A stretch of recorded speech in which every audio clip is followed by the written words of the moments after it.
ಪ್ರಿಯ ಸ್ನೇಹಿತರೆ, ನಮ್ಮನೆಲ್ಲ ನಮ್ಮ ಹೆಮ್ಮೆ ಯೂಟ್ಯೂಬ್ ವಾಹಿನಿಗೆ ಸ್ವಾಗತ ಸುಸ್ವಾಗತ. ನಾನು ನಿಮ್ಮ ಜೋಗದ್ ಮಂಜುನಾಥ್.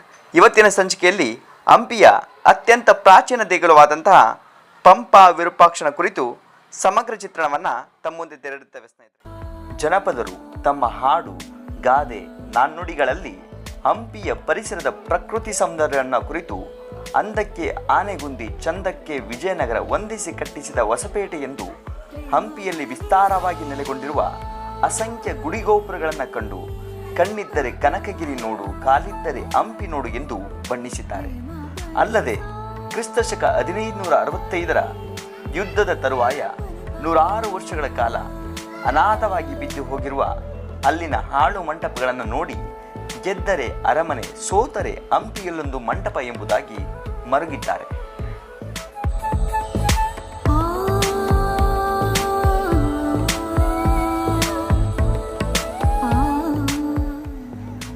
ದೇಗುಲದ ಮುಂಭಾಗದಲ್ಲಿರುವ ದೊಡ್ಡ ಗೋಪುರವು ಈ ಭಾಗದ ಅತಿ ಎತ್ತರವಾದ ಮಹಾಗೋಪುರವಾಗಿದೆ. ಇದನ್ನು ಹಿರಿಯ ಗೋಪುರ ಮತ್ತು ಬಿಷ್ಟಪ್ಪಯ್ಯ ಗೋಪುರವೆಂದು ಕರೆಯಲಾಗುತ್ತದೆ.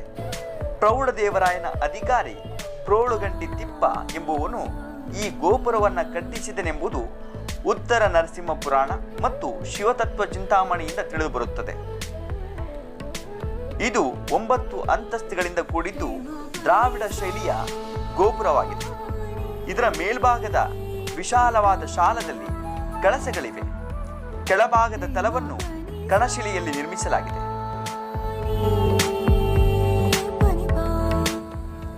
ಹಂಪೆಯನ್ನು ಹಂಪಾತೀರ್ಥ, ವಿರೂಪಾಕ್ಷ ತೀರ್ಥ, ಪಂಪಾವರ ಕ್ಷೇತ್ರ ಎಂಬುದಾಗಿ ಕರೆಯುತ್ತಿದ್ದರು. ಅಲ್ಲದೆ ಇಲ್ಲಿನ ವಿರೂಪಾಕ್ಷ ದೇವ, ಹಂಪಾದೇವಿ, ಭೈರವ ದೇವರ ನೈವೇದ್ಯಕ್ಕೆ ಮೈದುನ ಚೌಡಯ್ಯ ಎಂಬಾತನು ಲಕ್ಕೆಯ ನಾಯಕ ಮತ್ತು ಮಾದ ನಾಯಕರ ಸಮ್ಮುಖದಲ್ಲಿ ದಾನದತ್ತಿಗಳನ್ನು ನೀಡಿದನು. ಅಂದು ಹಂಪಾದೇವಿಯನ್ನು ಪಂಪಾಂಬಿಕೆ ದೇವಿ ಎಂದು ಕರೆಯುತ್ತಿದ್ದರು.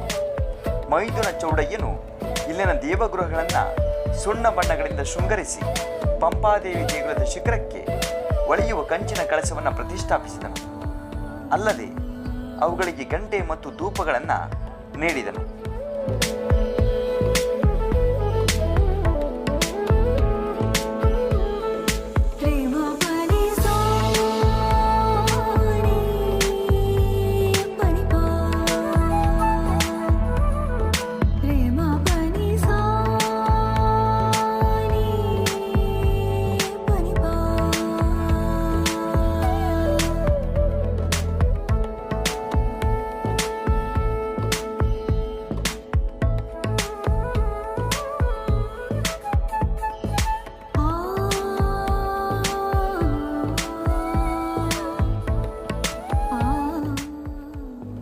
ಹಂಪಿಯ ಪ್ರಸಿದ್ಧ ಹಾಗೂ ಪ್ರಾಚೀನವಾದ ದೇವಾಲಯವೆಂದರೆ ಪಂಪಾ ವಿರೂಪಾಕ್ಷನದ್ದು.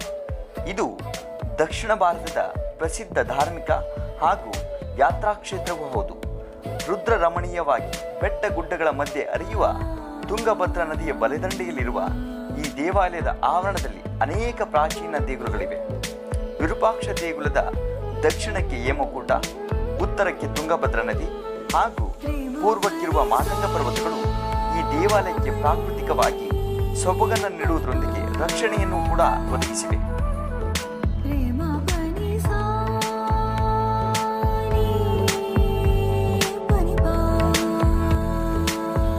ಉತ್ತರಾಭಿಮುಖವಾಗಿರುವ ಗೋಪುರವನ್ನ ಕನಕಗಿರಿ ಗೋಪುರವೆಂದು ಕರೆಯುವುದು ರೂಢಿ. ಈ ಗೋಪುರವನ್ನ ಕೃಷ್ಣದೇವರಾಯನ ಅಧಿಕಾರಿಯಾಗಿದ್ದ ರಾಯಣ ರಾಜ ಎಂಬುವನು ನಿರ್ಮಿಸಿದನೆಂಬುದು ಇತ್ತೀಚಿನ ಸಂಶೋಧನೆಯಿಂದ ಬೆಳಕಿಗೆ ಬಂದಿದೆ. ದ್ರಾವಿಡ ಶೈಲಿಯ 5 ಹಂತಗಳಿಂದ ನಿರ್ಮಿಸಿರುವ ಈ ಗೋಪುರವು ಅಲಂಕಾರಿಕ ಕಂಬಗಳಿವೆ. ಗೋಪುರದ ಉತ್ತರ ಭಾಗದಲ್ಲಿ ಗಾರೆಗಚ್ಚಿನಿಂದ ಮಾಡಲಾದ ರಾಯಣ ರಾಜನ ತಂದೆ ತಾಯಿಯರಾದ ತಿಮ್ಮರಾಜ ಮತ್ತು ವಿರೂಪಾಂಬಿಕೆಯರ ಮೂರ್ತಿಗಳಿವೆ. ತಿಮ್ಮರಾಜ ಶಿಲ್ಪದ ಕೆಳಗೆ ತಿಮ್ಮಣ್ಣ ಎಂಬ ಹೆಸರನ್ನು ನಮೂದಿಸಿರುವುದು ಕಂಡುಬರುತ್ತದೆ.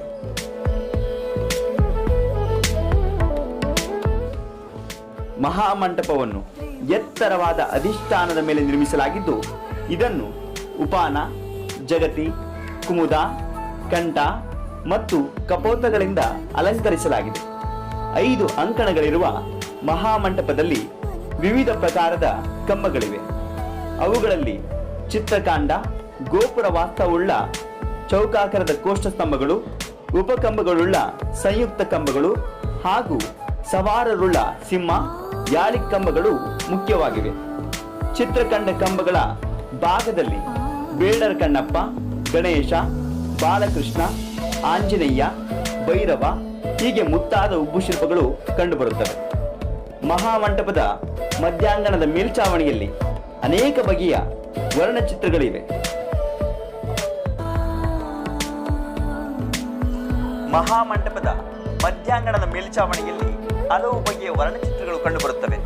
ಅವುಗಳಲ್ಲಿ ಪಂಪಾ ವಿರೂಪಾಕ್ಷರ ಕಲ್ಯಾಣ ಮಹೋತ್ಸವ, ಮನ್ಮಥ ವಿಜಯ, ತ್ರಿಪುರಾಸುರ ಸಂಹಾರ, ದ್ರೌಪದಿ ಸ್ವಯಂವರದಲ್ಲಿ ಅರ್ಜುನನು ಮತ್ಸ್ಯಯಂತ್ರವನ್ನ ಭೇದಿಸುತ್ತಿರುವ ಸನ್ನಿವೇಶ, ಹೀಗೆ ಹಲವಾರು ವರ್ಣಚಿತ್ರಗಳನ್ನ ವಿವಿಧ ಬಣ್ಣಗಳಲ್ಲಿ ನೈಜವಾಗಿ ಮೂಡಿಸಲಾಗಿದೆ. ಅದು ಅಂದಿನ ಕಲಾತ್ಮಕತೆಗೆ ಹಿಡಿದ ಕೈಗನ್ನಡಿಯಂತೆ ಗೋಚರಿಸುತ್ತದೆ.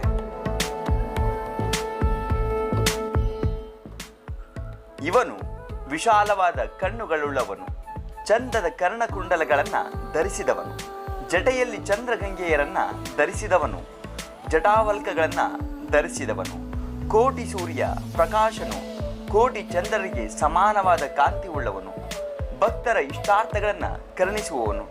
ಹೀಗೆ ವಿರೂಪಾಕ್ಷನನ್ನು ಕುರಿತು ಪಂಪಾ ಮಹಾತ್ಮೆಯಲ್ಲಿ ವಿಭಿನ್ನವಾಗಿ ವರ್ಣಿಸಲಾಗಿದೆ. ಈ ವಿಶಾಲವಾದ ಕಣ್ಣುಗಳಿಂದಲೇ ಅವನಿಗೆ ವಿರೂಪಾಕ್ಷನೆಂಬ ನಾಮ ಪ್ರಾಪ್ತಿಯಾಗಿರಬಹುದು.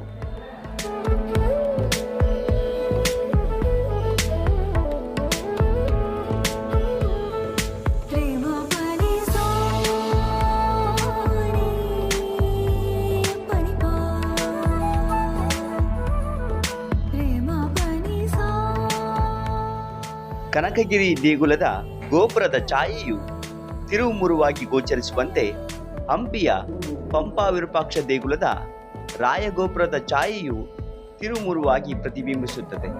ಹೀಗೆ ಎರಡು ದೇಗುಲಗಳು ಒಂದಕ್ಕೊಂದು ಸಾಮ್ಯತೆಯನ್ನು ಹೊಂದಿದೆ ಎಂಬುದು ತೋರುತ್ತದೆ.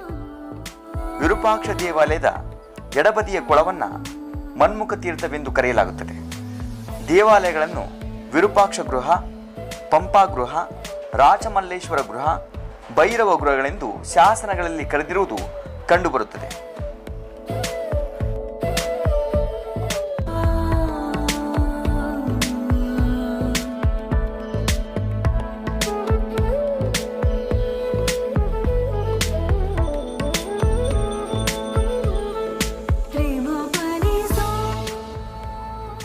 ದೇಗುಲದ ಮುಂಭಾಗದಲ್ಲಿ ರಥೋತ್ಸವಕ್ಕೆಂದು ನಿರ್ಮಿಸಲಾದ ರಥಬೀದಿ, ರಥಬೀದಿಯ ಇಕ್ಕಲಗಳಲ್ಲಿ ವ್ಯಾಪಾರ ಮತ್ತಿತರ ಕಾರ್ಯಗಳಿಗೆಂದು ಕಟ್ಟಿಸಲಾದ ಸಾಲು ಮಂಟಪಗಳಲ್ಲಿನ ಅಂಗಡಿ ಮತ್ತು ಮಠಮಾನ್ಯಗಳಿವೆ.